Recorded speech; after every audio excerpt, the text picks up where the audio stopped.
Welcome back. This is Mags on Media. Now let's take a quick look at some brand news from around the globe. Ahead of this year's midterm elections in the United States, a lobby group called Acronym, which sets out to get young Democrats to vote, releasing a series of funny, albeit scary, public service announcements with historical low voter turnouts among young people. The clips feature a group of baby boomers, which should scare any millennial into casting their vote. Climate change? That's a you problem. I'll be dead soon. Sure, school shootings are sad. But I haven't been in a school for 50 years. I can't keep track of which lives matter.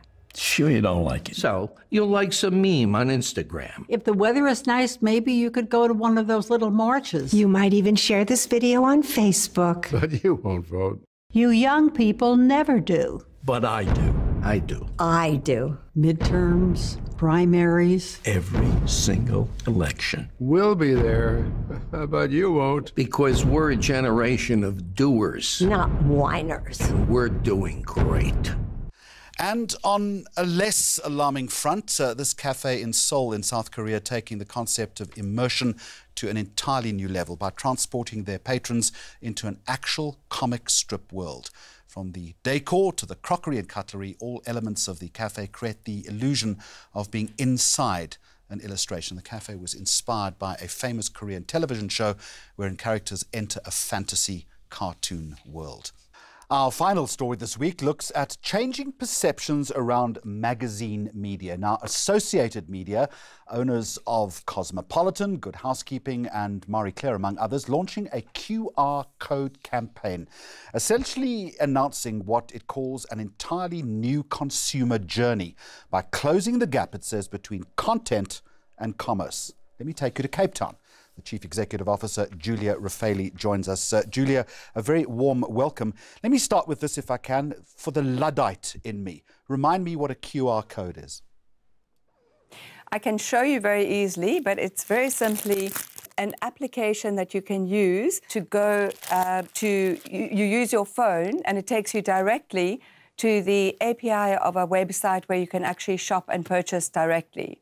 So we chose this QR code, which a lot of people are familiar with now. SnapScan uses a QR code, Zappa uses a QR code to signal the association between the magazine media environment and the ability to shop directly off the pages and platform. And the strategic thinking behind this was what? We've been working on looking at future-proofing the brands and magazine media specifically. And we had a light bulb moment probably 18 months ago. The obvious next ESCO for magazine media would be talking to consumers and not readers, and looking at our brands as shop windows. So we started to devise an entirely new strategy that was very consumer-focused and was based on transactional relationships with our audience.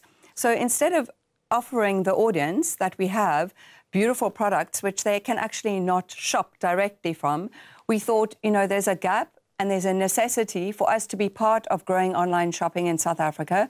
We know that this will help us serve our audiences better by giving them the solution to the desire that we're creating. And what better way to do it than to curate product inside our shop windows, off our brand platforms, and actually technology is now enabling us to do this. So see it, scan it, shop it is in its simplest form, seeing something that you want and actually being able to buy it directly there and then. So you are now merging, to all intent and purposes, content and the sales side of your business. Is there not a real danger of blurring the lines and diluting the power and the independence of your editorial product? I think after having been in business for 34 years in the brand business, we would never dilute the integrity, because at the end of the day, our audience relies on, you know, our editorial direction, the insights we have from what our audience wants. So we don't want to essentially become a catalogue. What we want is we want to integrate the shopping experience, because that's what the consumer is wanting. And that's also what our partners and retailers need is, you know, we need sales. We need to support retail and especially online shopping. We're talking about a more fulfilling user experience.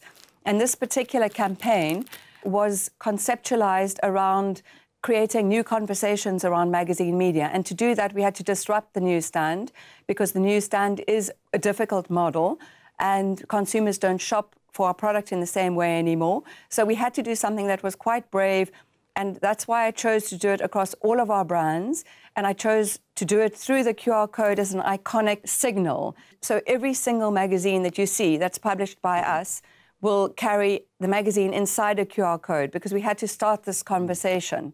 It's predicated, of course, on you curating the products that you want to sell very carefully. So what sort of commercial gatekeeping then are you going through? Okay, so that's a very good question, because obviously when you take a business model that was traditional publishing and then you reinvent yourself into an entirely new business model, you have to change the mindset, change the skill set of the teams that actually put together the product and curate the product for the reader consumer. So what we've done now is, at this point, with this QR code campaign, all the magazines carry between 40 and 80 products which are shoppable. People who are curating the product are fashion editors, are beauty editors, and get them to understand the buyer's mentality, because it's very different putting together fashion narratives, which are very important to the integrity of the brand and will still be there, but at the same time understanding, for example, 85% of fashion merchandise that gets sold is basics. It's not necessarily a ball gown. So while you won't not have a ball gown in your fashion spread, in your mix, because that's inspiration, you need to make sure that the people who are curating the product understand the majority of sales come from the best basic T-shirt that you're wearing. So our next step, to answer your question more specifically, is to upskill and work with the buyers of the retailers very carefully and in a considered way to make sure that we understand what we are placing in the pages and platforms of our brands is product that will actually sell. So, is it priced correctly? Is it shown correctly? Is it, yeah, exactly. It's very much trend? It's partly a survival strategy as far as print is concerned. I'm assuming, therefore, that there is a positive revenue upside as far as your publishing house is concerned. In other words, how do you make your money? I think we've already seen this, because Take-A-Lot sponsored the July issue of Cosmopolitan, and they did that because I think, firstly, they understand that the audience who engages with our brands is the same audience that will be shopping online. They also did this because it was innovative, it was something that was more disruptive, and they didn't sponsor the July issue, you know, for no good reason. So I think we've got a proven audience.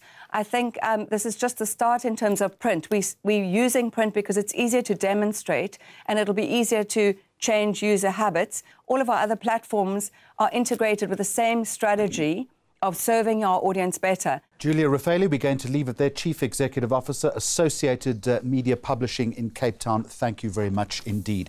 That's also our programme for this week. You can let us know what you think of all of today's stories on Facebook and on Twitter. Until next time, goodbye to you. Thank you for watching.